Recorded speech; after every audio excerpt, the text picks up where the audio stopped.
Assalamualaikum warahmatullahi wabarakatuh wa sahbihi ajma'in, amma ba'du.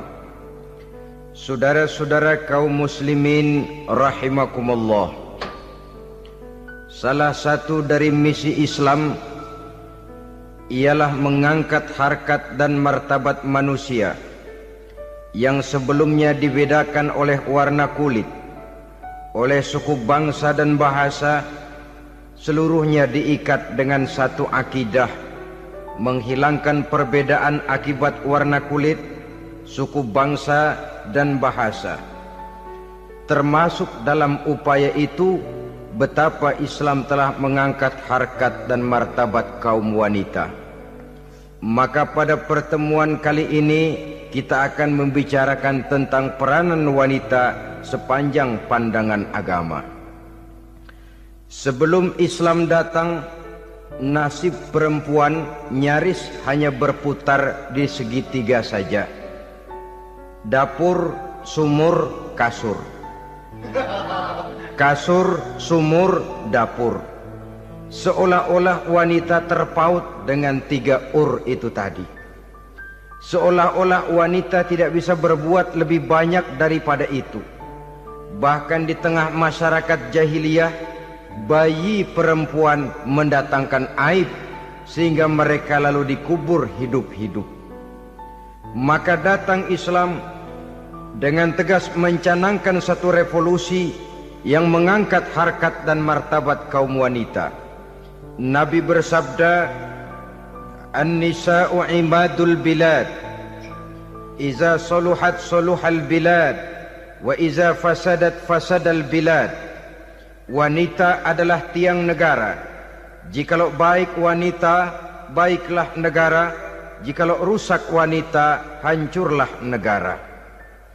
Dalam berbagai ayat Al-Quranul Karim menjelaskan tentang wanita dan peranannya. Al-Quran bercerita tentang Siti Hawa. Al-Quran bercerita tentang anak perempuan Nabi Adam, Iklima dan Labuda, yang menyebabkan Habil dan Qabil saling berbunuh-bunuhan. Al-Quran menceritakan bagaimana ibunya Nabi Musa mendapat wahyu untuk menghanyutkan anaknya di hilir sungai Nil. Al-Quran bercerita tentang Siti Maryam, ibu daripada Nabi Isa. Al-Quran bercerita tentang dua putri Nabi Yusuf, yang akhirnya salah satunya menjadi istri daripada Nabi Musa. Pun Al-Quran bercerita tentang Ratu Balqis, seorang wanita yang menjadi penguasa di negeri Sabah, yang demikian besar pengaruhnya dan wawasannya.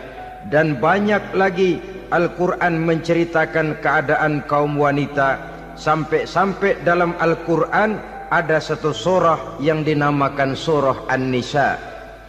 Ini seluruhnya berarti bahwa Al-Quran telah menempatkan kaum wanita dalam satu posisi yang mulia dan terpuji. Al-Quran memberikan emansipasi, bahwa wanita berhak mengejar kemajuan sebagaimana halnya kaum laki-laki. Tetapi sungguh pun demikian, Al-Quran tetap memberikan batasan-batasan sepanjang emansipasi itu tidak bertentangan dengan kodrat kewanitaan itu sendiri. Kalau persamaan dan kemajuan, kalau emansipasi dan hak asasi sudah tidak sesuai lagi dengan kodrat kewanitaan, pada akhirnya bukan mengangkat harkat dan martabat kaum wanita, justru malah merendahkan derajat dan martabat kaum wanita itu sendiri. Seperti sebagian besar wanita ini, mereka berteriak menuntut tentang persamaan hak, tapi mereka melupa apa batasan daripada persamaan hak itu sendiri. Sesungguhnya Islam dengan segala konsepsinya yang mengangkat martabat kaum wanita itu, memberikan keleluasaan kepada kaum wanita untuk maju bersama laki-laki sepanjang tidak menginjak-injak kodrat kewanitaan itu sendiri. Kalau sudah sampai kepada menginjak kodrat kewanitaan, maka akan merendahkan martabat kaum wanita. Sebab apa?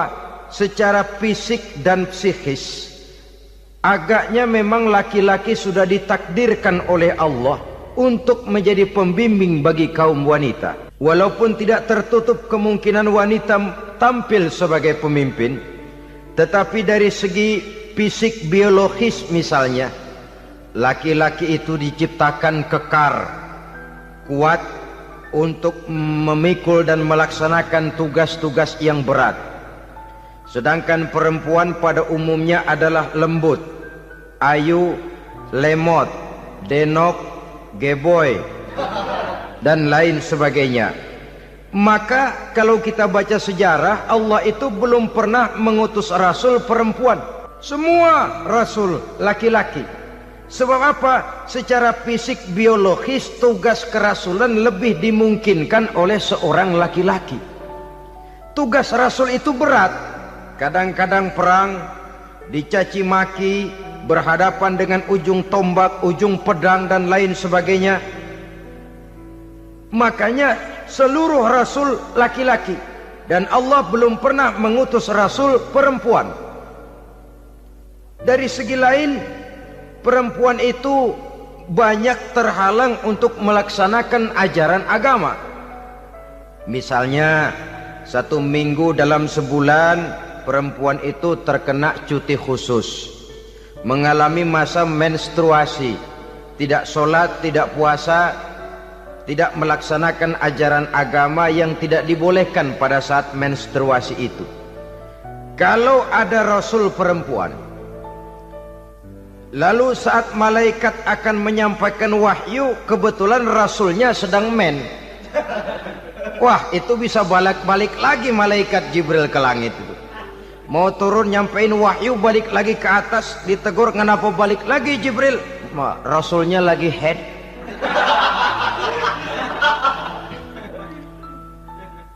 Atau pada saat agama dalam bahaya, agama dalam hinaan, agama dalam ancaman, rasulnya perempuan kebetulan sedang hamil besar.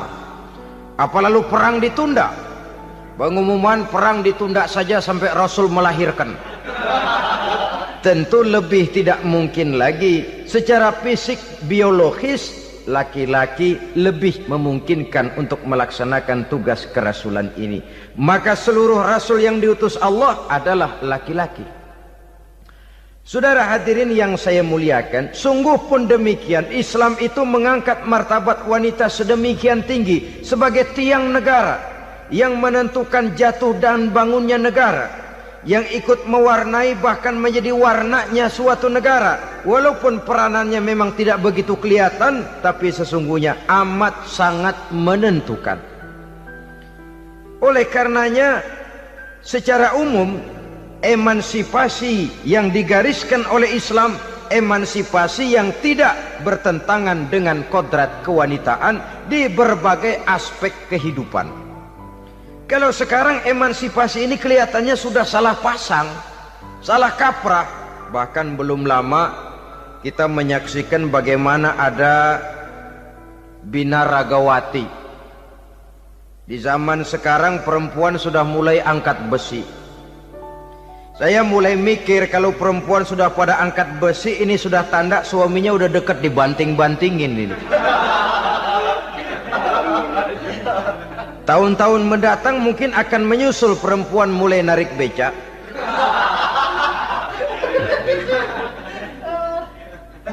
Nampaknya kan sudah tidak lagi mengindahkan kodratnya sebagai wanita. Ada olahraga yang hanya pantas dikerjakan oleh laki-laki. Oleh karena itu pada kesempatan ini kita akan mencoba melihat peranan wanita dari berbagai dimensinya. Yang pertama, peranan wanita sebagai istri.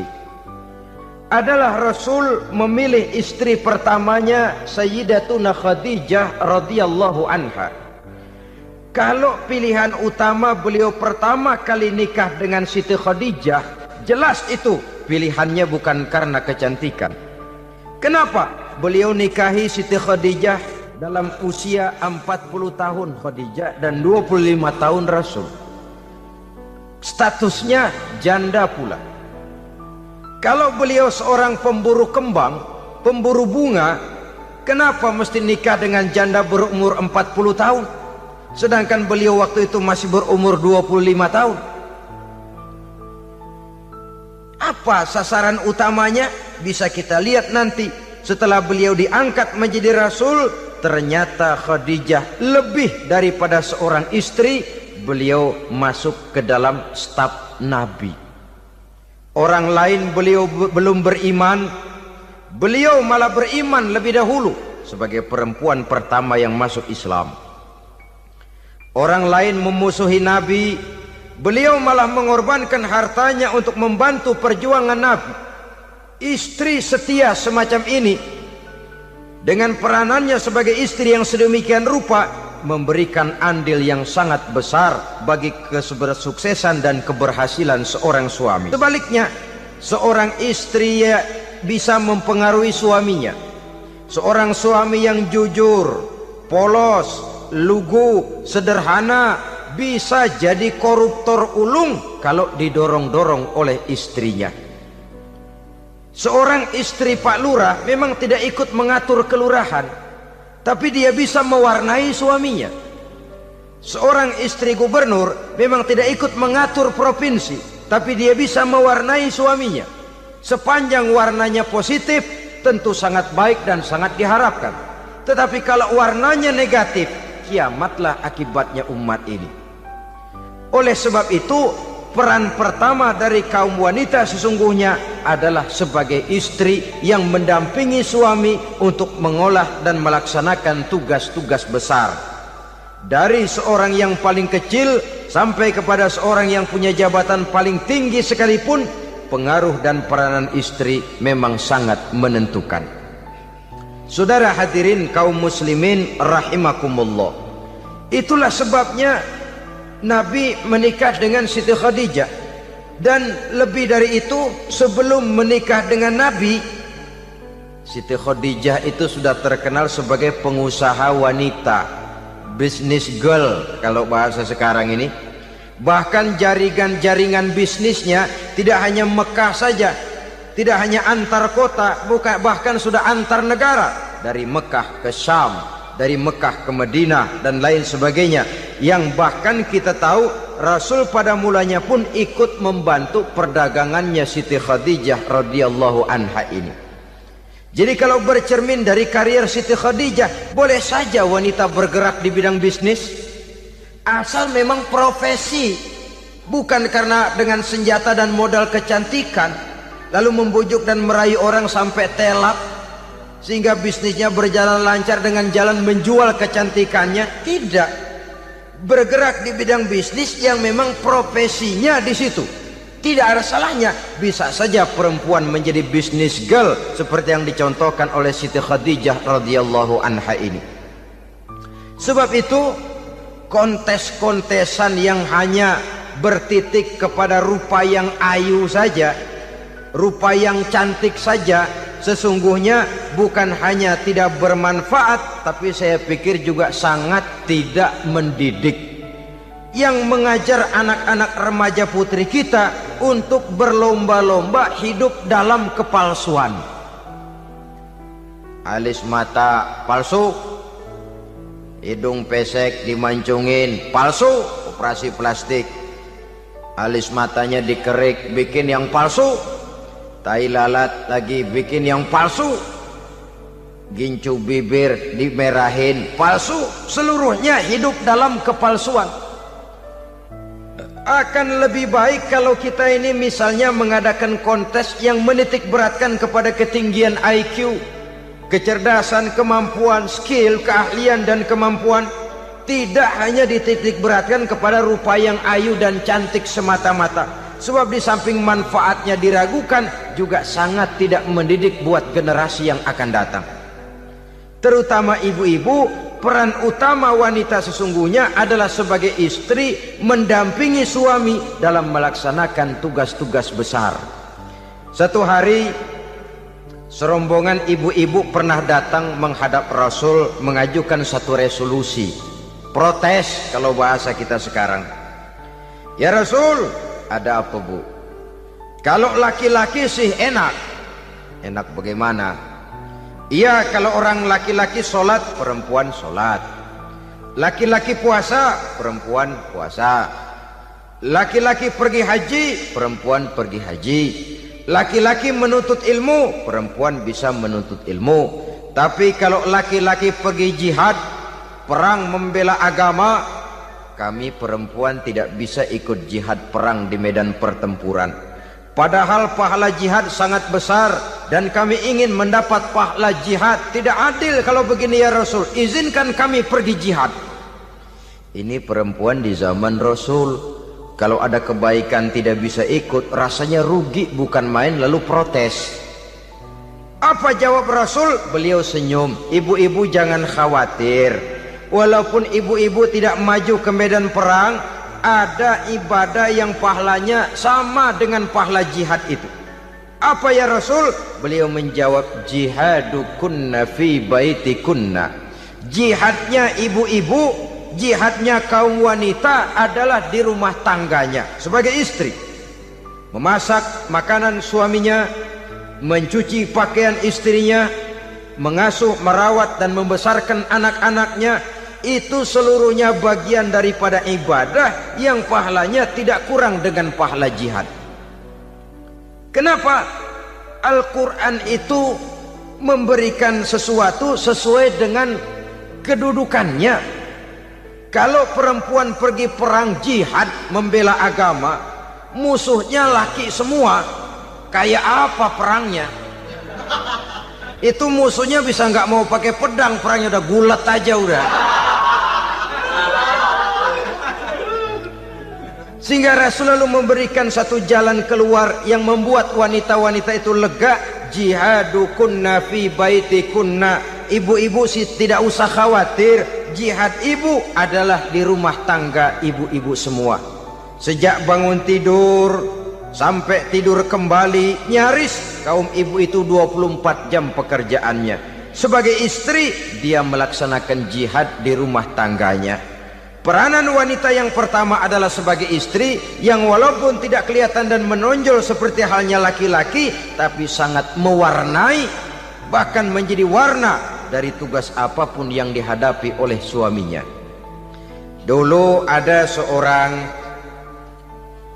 orator, kalau pidato hebat bukan main. Kalau dia bernada gembira, semua orang senyum. Kalau dia bercerita tentang sesuatu yang sedih, satu masjid orang nangis.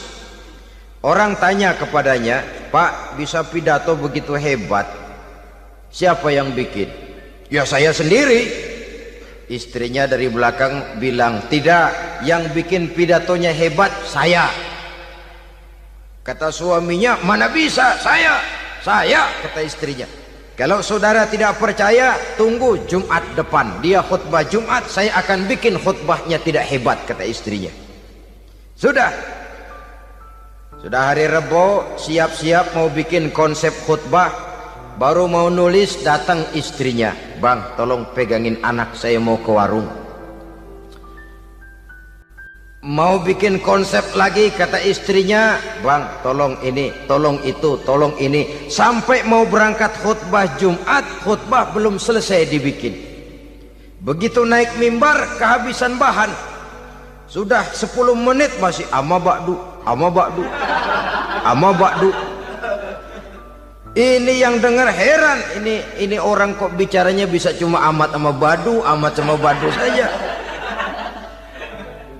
Di situ kelihatan saudara-saudara betapa peran serta istri yang walaupun tidak kelihatan oleh pandangan mata yang zahir, tapi teramat sangat menentukan. Sekali lagi, tidak ada seorang suami bisa sukses jadi apapun dia tanpa peran serta istrinya di rumah. Tidak ada kemajuan yang bisa diperoleh kalau tidak karena peran serta istrinya di rumah. Tidak ada kesuksesan yang bisa diraih tanpa keikutsertaan daripada istrinya di rumah. Walaupun suaminya yang dikenal orang, suaminya yang dipuji orang, suaminya yang disanjung orang, bagian besar tetaplah saham dan andil daripada istrinya yang di rumah itu. Ini makna an-nisa imadul bilad. Wanita adalah tiang negara. Jikalau baik wanita, baik negara. Jikalau rusak wanita, hancur negara. Karena wanita, negeri Saba menjadi terkenal tentram, aman, wawasan politiknya luas. Seorang semacam Cleopatra bisa menaklukkan Julius Caesar. Dan begitu selanjutnya. Banyak cerita-cerita betapa wanita yang berperan di belakang layar ini bahkan bisa menggoyangkan negara. Bahkan yang paling dekat saja contoh dengan kita, Senator Gary Hart. Saudara masih dengar tentu itu. Betapa harus terpaksa mengundurkan diri dari pencalonan presiden Amerika karena kasusnya dengan Donna Rice itu, dengan hostess itu. Betapa di sini seorang perempuan atau seorang wanita sanggup membongkar seseorang yang punya masa depan ceria untuk menuju kursi kepresidenan dari suatu negara adidaya seperti Amerika, bisa gagal berantakan karena skandalnya itu. Apa penyebabnya? Wanita. Tapi wanita juga bisa menyebabkan menjadi cambuk majunya laki-laki. Wanita juga bisa menghancurkan dan mengubur laki-laki. Saudara hadirin yang saya muliakan, ia memang kelihatannya makhluk yang lemah, tapi di balik kelemahannya itu sesungguhnya dia bisa menelan laki-laki yang bagaimanapun besarnya. Saudara-saudara kaum muslimin rahimakumullah, terutama ibu-ibu yang saya hormati, jadi peranan yang pertama wanita sebagai seorang istri. Yang kedua, wanita sebagai ibu. Ini juga sangat besar pengaruhnya dalam membentuk generasi masa yang akan datang. Bapak, oleh karena kesibukan tugasnya, tentu lebih banyak di luar rumah. Yang nyaris 24 jam di rumah itu ibu. Bagaimana dia merawat anaknya, bagaimana dia menaruh perhatian terhadap anaknya, bagaimana ia melimpahkan kasih sayang kepada anak-anaknya, akan membentuk kepribadian anak dan artinya membentuk generasi yang akan datang. Kalau seorang ibu sudah cuek-cuek saja kepada anaknya, padahal Quran mengatakan al-jannatu tahta aqdamil ummahat, surga di bawah telapak kaki ibu. Hadis ini bisa kita artikan macam-macam. Pertama, anak tidak akan mendapat kebahagiaan tanpa ridho daripada ibunya. Kedua, ibu adalah wanita agung yang harus ditaati.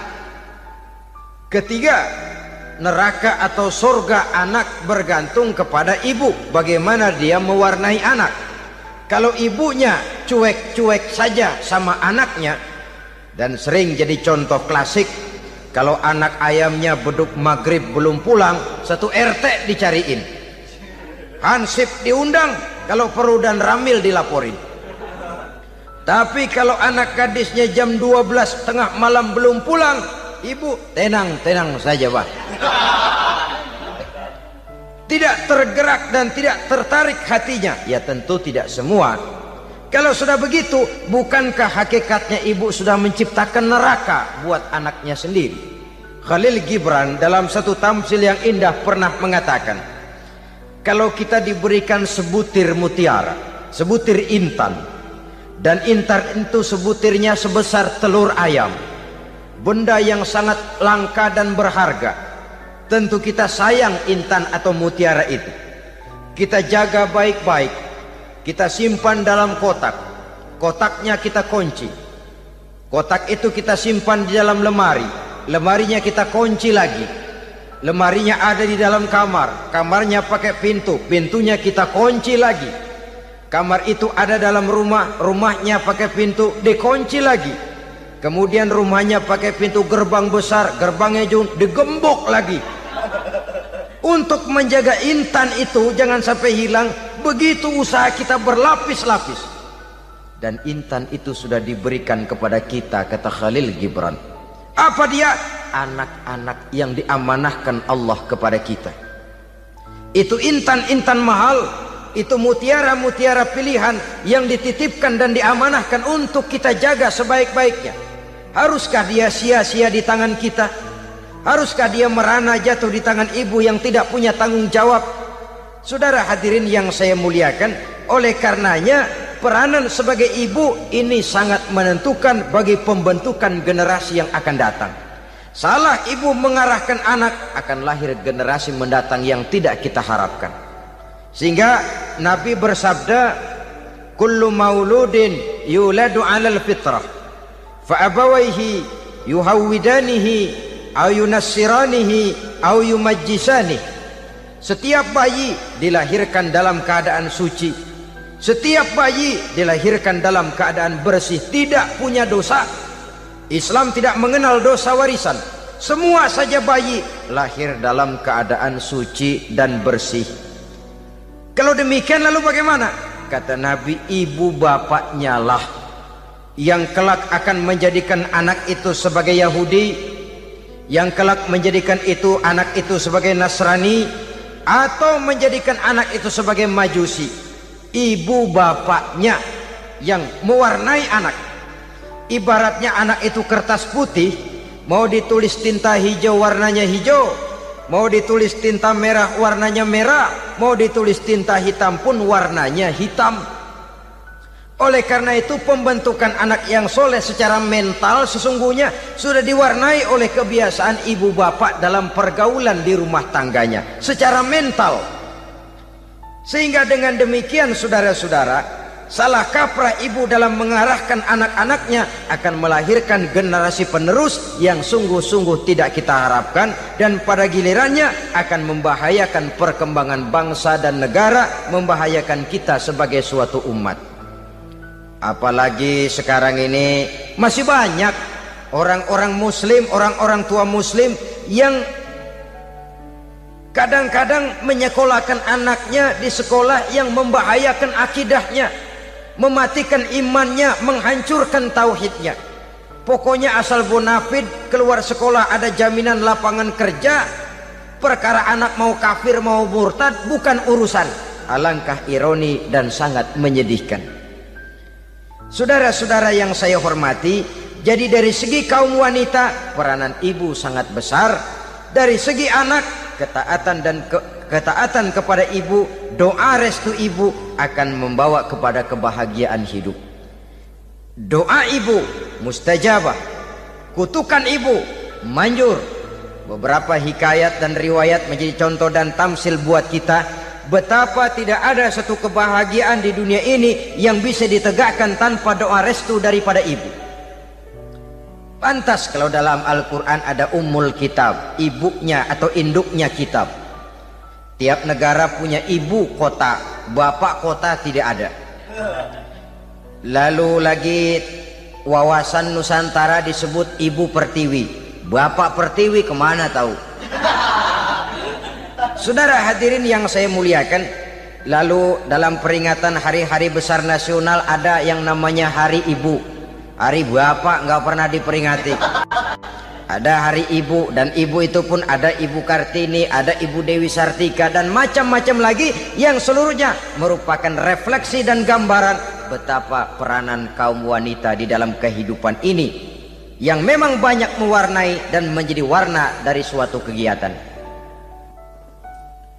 Saudara-saudara kaum muslimin rahimakumullah, apabila yang pertama tadi kita melihat peranan kaum wanita sebagai istri, betapa ia berpengaruh besar dalam ikut menunjang keberhasilan dan kesuksesan suaminya. Kemudian pada peranannya yang kedua, wanita sebagai ibu di rumah tangga, betapa ia ikut membentuk, mempengaruhi, mewarnai dan membimbing kepribadian anak sebagai generasi penerus. Maka pada peranan yang ketiga ini kita akan melihat wanita sebagai social agent, sebagai penggerak kegiatan sosial di berbagai bidang kehidupan. Apakah itu bernama majelis taklim, apakah itu bernama perkumpulan dan yayasan-yayasan kemanusiaan, organisasi-organisasi yang bergerak di bidang pendidikan, bahkan di zaman sekarang bukan hanya menjadi penggerak sosial, bahkan sudah banyak kaum wanita yang menggerakkan satu bangsa. Dunia mengenal Margaret Thatcher, dunia mengenal Indira Gandhi, dunia mengenal Bandara Naike, dunia mengenal Corazon Aquino, Dunia mengenal Golda Meir dulu itu dari Israel. Dunia mengenal Imelda Marcos yang ambisius, tapi yang kemudian melangkah kepada jalan yang negatif dari tujuan semula. Ini bukan hanya sekedar social agent, tapi bahkan sudah mengarah kepada menggerakkan dan mewarnai suatu bangsa. Islam membuka pintu ke arah itu.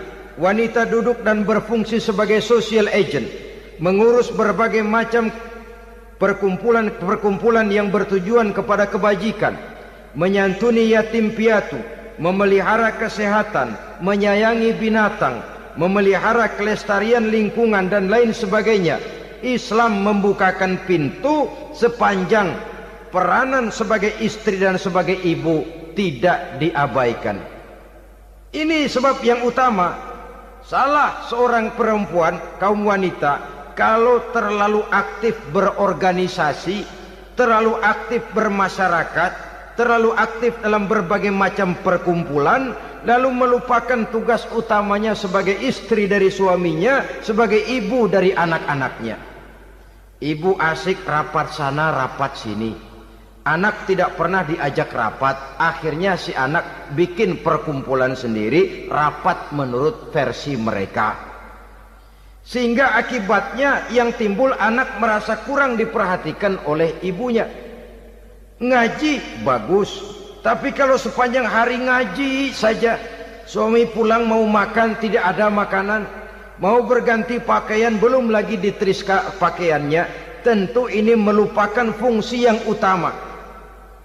Kegiatan sosial, kegiatan di organisasi adalah jadwal kegiatan setelah fungsi sebagai istri dari suami, sebagai ibu dari anak-anak dilaksanakan dengan sebaik-baiknya. Bukan tidak baik ngaji, kalau dari ngaji ke ngaji saja. Bangun tidur ngaji, jam 7 ngaji, berangkat jam 11. Sholat zuhur berangkat ngaji lagi, pulang sore, malam ngaji lagi. Suami tidak terurus, anak-anak pun terbengkalai, rusaklah rumah tangga. Dan bukankah satu bangsa terdiri dari satu tatanan masyarakat, dan tatanan masyarakat yang paling kecil bernama keluarga. Keluarga merupakan unit dari masyarakat, unit yang terkecil, dan keluarga terdiri dari pribadi-pribadi yang merupakan bapak, ibu, dan anak-anak. Sehingga masyarakat bangsa yang baik terdiri dari masyarakat yang baik. Masyarakat yang baik tersusun dari keluarga-keluarga yang baik, dan keluarga yang baik akan muncul dari pribadi dan individu yang baik. Pribadi dan individu yang baik yang sadar mana kewajiban yang primer, mana kewajiban yang sekunder. Sebagai social agent, dia lalu mawas diri dengan tetap mempertimbangkan kodrat kewanitaannya itu tadi. Saya ikut prihatin kalau ada perempuan main sepak bola. Dan saya yakin betul kalau perempuan main sepak bola, yang nonton pasti bukan nonton bola. Ya mungkin bola juga, tapi bola yang mana? Itu wallahu a'lam. Ya dicari olahraga yang sesuai dengan kodrat kewanitaan begitu. Dicarilah olahraga yang sesuai dengan kodrat kewanitaan. Sepak bola sudah maju, ya belakangan saya katakan tadi muncul lagi wanita angkat besi. Belakangan bisa kita bayangkan wanita main tinju. Babak belur sudah kalau sudah begitu. Kemajuan dengan melupakan kodrat kewanitaan akan menyengsarakan kaum wanita itu sendiri. Silahkan maju menjadi social agent, menjadi penggerak di masyarakat. Para istri Rasul bisa kita jadikan satu figur. Siti Khadijah, figur sebagai istri pendamping yang setia. Dikala suaminya bingung, ia tampil memberikan pandangan. Dikala suaminya bingung, ia memberikan tanggapan. Dikala suaminya dimusuhi orang, ia menampakkan kesetiaannya. Kau tidak sendiri bang, aku di sisimu. Dikala jiwanya gelisah ketika pertama kali menerima wahyu berhadapan dengan malaikat Jibril, Khadijah yang menghibur. Kalla ma yukhzikallahu abada. Tidak apa-apa bang, Allah tidak akan menyusahkan kau untuk selamanya. Tenang sajalah, tenang. Abang orang baik-baik, Allah tidak akan menyengsarakan abang. Peran sebagai istri. Dan Rasul mantap. Sehingga bertahun setelah Khadijah wafat selalu terkenang dan dikenang oleh Rasul. Pernah satu saat beliau itu seperti orang melamun. Aisyah tanya, kok seperti ngelamun bang?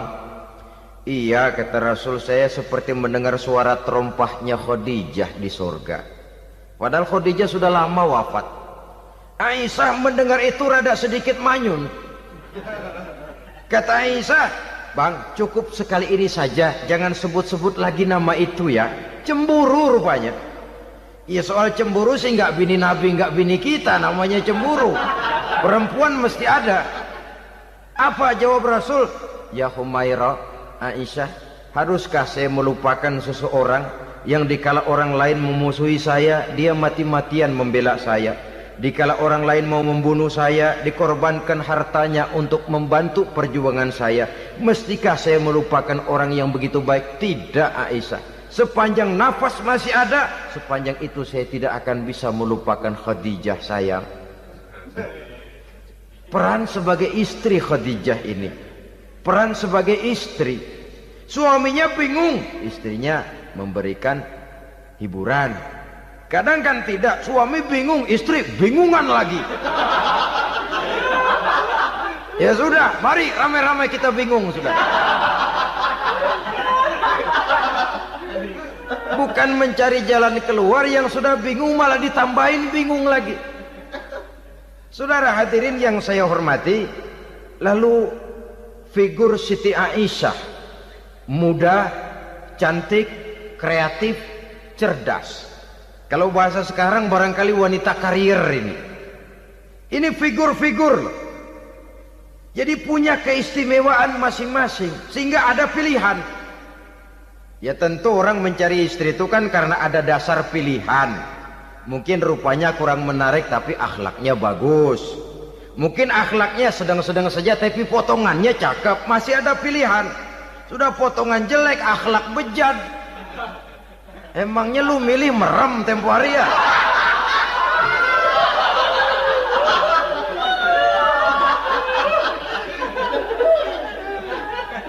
Sudah nggak ada pilihan apa-apa. Lalu ada istri yang punya keistimewaan karena sifatnya yang sabar. Ada yang wataknya itu pemurah. Ada yang sifatnya itu belas kasih. Pendeknya dari istri-istri Rasul kita bisa menemukan figur-figur wanita teladan. Sehingga keliru kalau kaum orientalis barat mengatakan Rasulullah itu katanya sesungguhnya adalah seorang seks mania. Istrinya banyak. Oh ini memang bajingan ini orientalis ini. Kalau Rasulullah itu seorang seks mania, tentu yang dinikahinya itu pertama jelas gadis semua, yang kedua tentu cantik-cantik semua. Dari istri-istri beliau yang dikawininya dalam keadaan gadis cuma Siti Aisyah. Selebihnya janda. Apa pertimbangannya? Menyantuni yatim-yatimnya,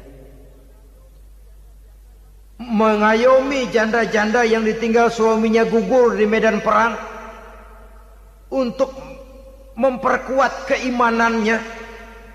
Itu pilihan utama Rasul. Kita sekarang ini ya ngakunya sih ikut sunnah Rasul, cuma sunnahnya urusan kawin melulu.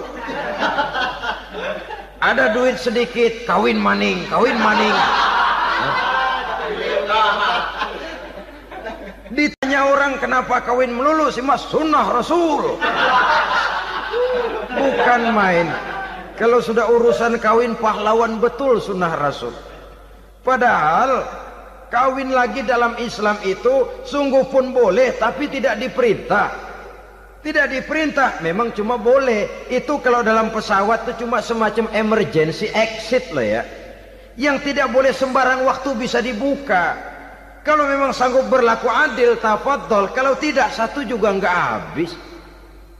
Lagian saya kira perempuan itu kan cuma perbedaan rupa saja, perbedaan selera saja. Seperti singkong dengan sate, bedanya kan cuma di tenggorokan. Kalau sudah masuk ke perut, kenyangnya kan sama. Perempuan cuma berbeda dalam selera, rasanya barangkali ya, barangkali.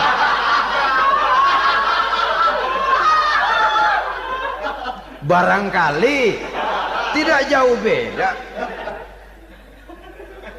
Saudara hadirinlah, Islam ini mengatur lewat pintu yang dinamakan nikah itu tadi, sehingga dengan demikian bisa dinikmati secara tenang, tentram. Tidak usah manusia ya, kucing saja. Coba lihat kucing. Kalau ikan dia boleh nyolong, kucing itu boleh curi, makannya nggak tenang kucing. Coba lihat ini. Asal dia nyolong ikan, makannya juga mindik-mindik. Matanya nengok kiri, nengok kanan. Ada sedikit gerusak, kabur. Secara nalurinya kucing tahu kalau ini ikan curian, makannya nggak tenang dia. Tapi kalau ikan kita kasih, kucing anteng, geledek juga nyamber, manteng aja dia. Nalurinya mengatakan ini ikan dikasih sama yang punya, tenang dia. Saudara hadirin yang saya hormati, orang juga gitu. Kalau hubungan suami istrinya sudah sah, diikat dengan akad nikah, tenang, anteng, nggak gerasak gerusuk, nggak kayak diubur-ubur maling. Anteng aja, dan yang ngintip juga buat cuek aja udah. Biarin aja dia ngintip, capek sendirilah.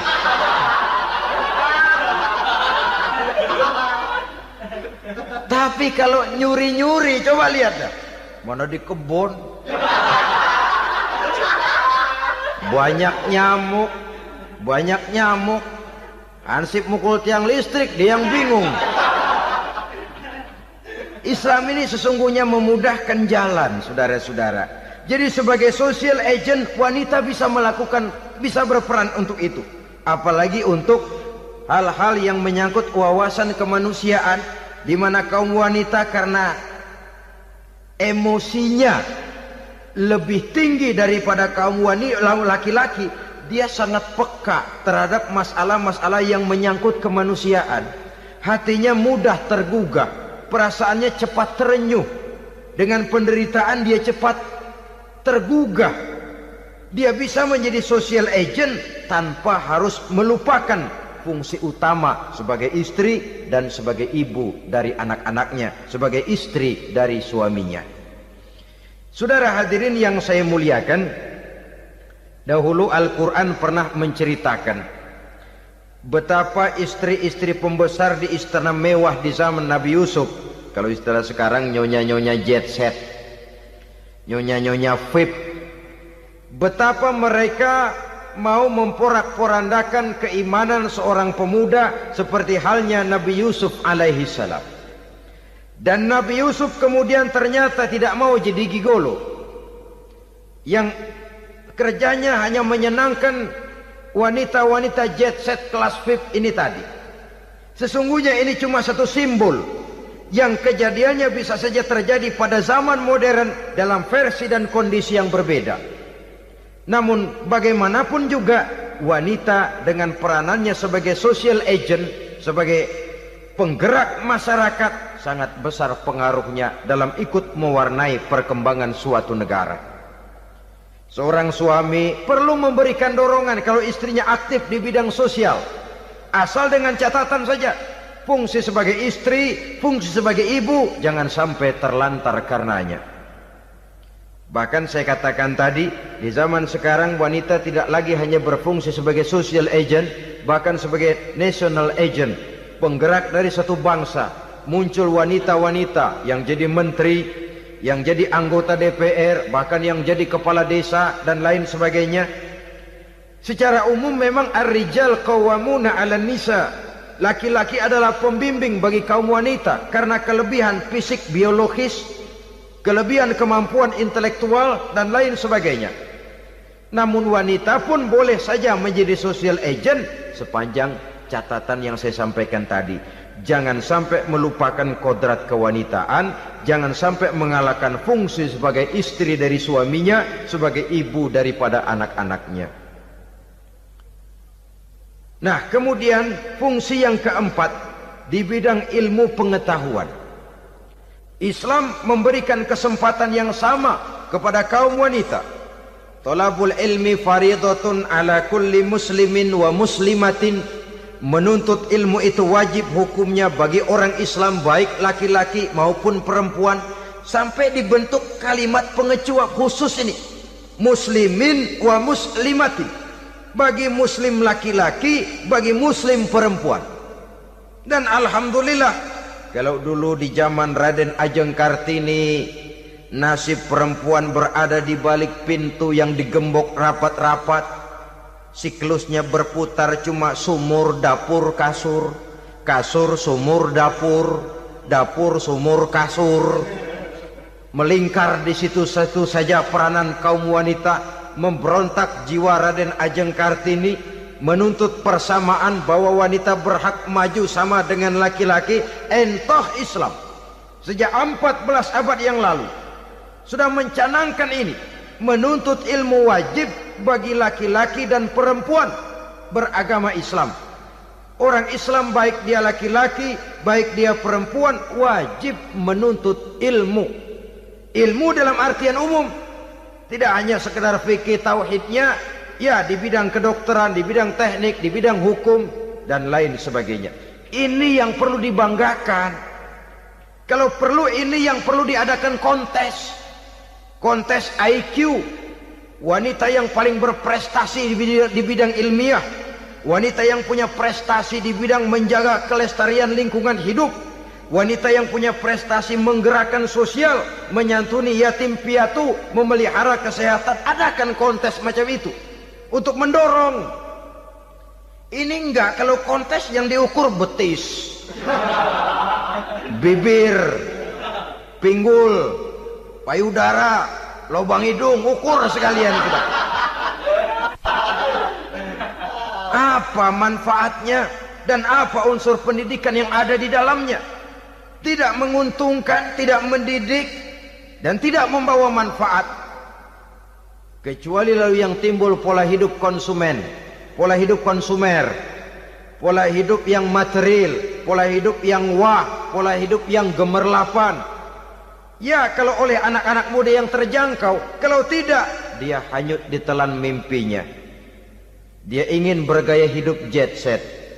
Sementara dia dihadapkan oleh kenyataan bahwa dia tinggal di kampung, ibu bapaknya orang kampung, dan lain sebagainya. Jiwanya berontak, terjadilah kegalauan, terjadilah kerancuan, terjadilah komplikasi, perang di batin antara keinginannya dengan lingkungan nyata yang dihadapinya. Dan kalau sudah ada gejala semacam itu, penyakit-penyakit kejiwaan akan mudah muncul. Ini gejala terutama buat orang-orang yang tinggal di daerah transisi. Kota besar bukan, kampung banget juga enggak. Daerah cekak. Akibatnya gayanya ya sering gaya enggak karu-karuan.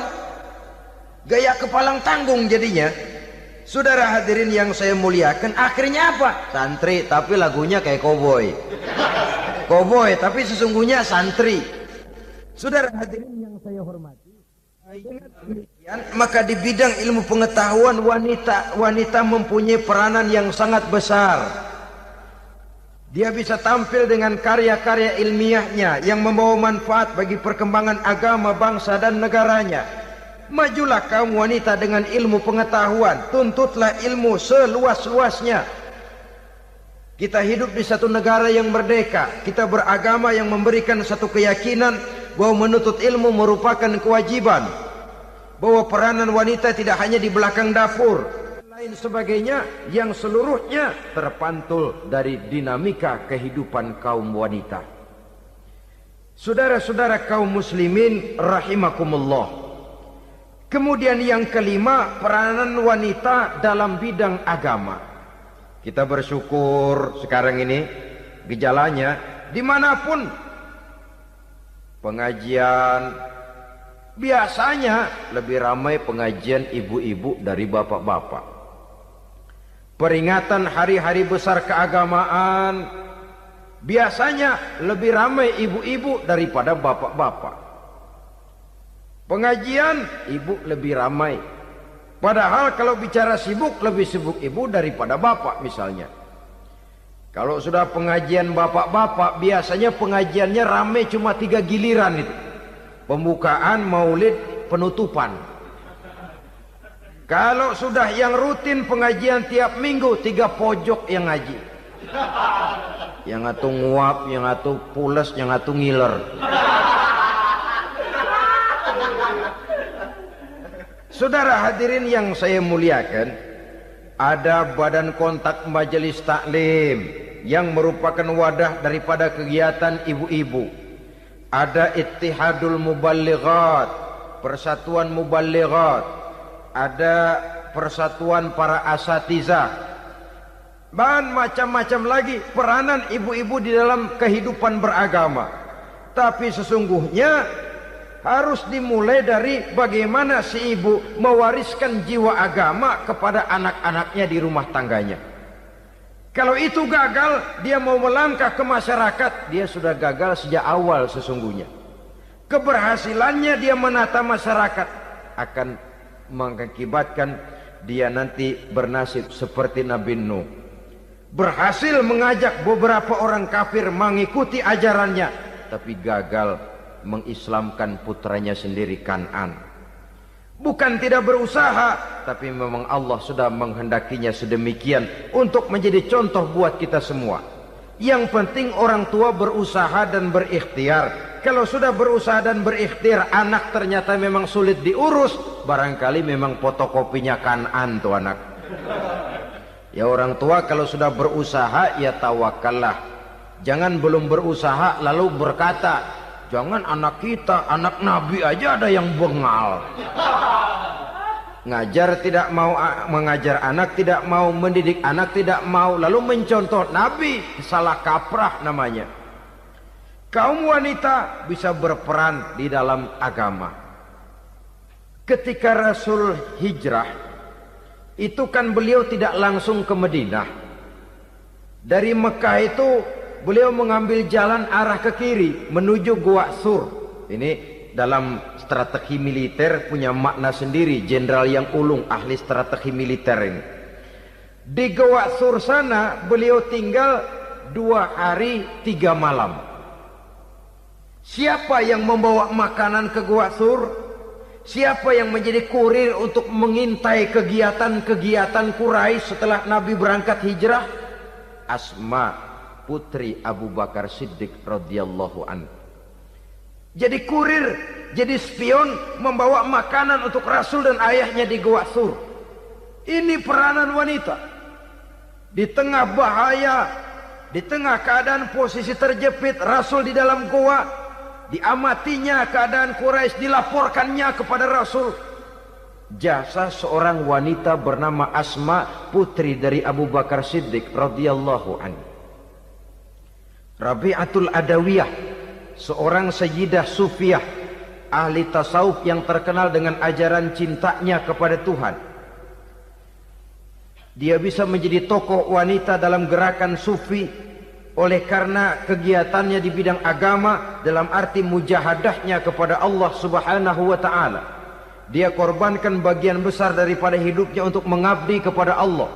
Setelah suaminya meninggal, seumur hidup dia tidak pernah nikah lagi. Bukan tidak cantik, cantik. Bukan tidak ada yang mau, banyak yang meminang. Bahkan diantaranya termasuk Sufyan Tsauri, seorang tokoh juga, pernah mencoba meminang beliau. Kata Sufyan, Rabi'ah, bagaimana? Kamu kan janda? Iya. Lalu, lah saya kan duda. Jadi bagaimana?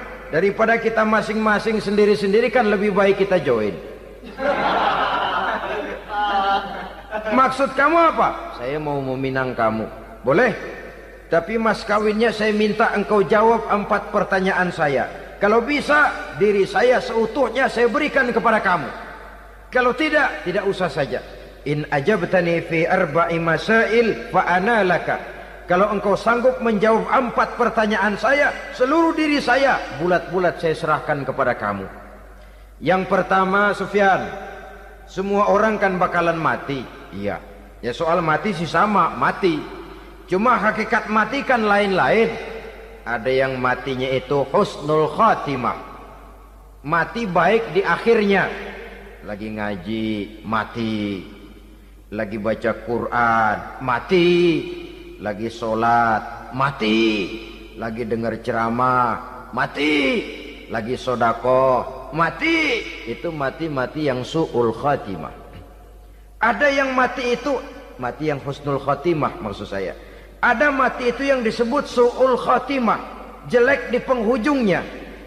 Lagi nyekek botol mampus, lagi banting kartu plak plak habis,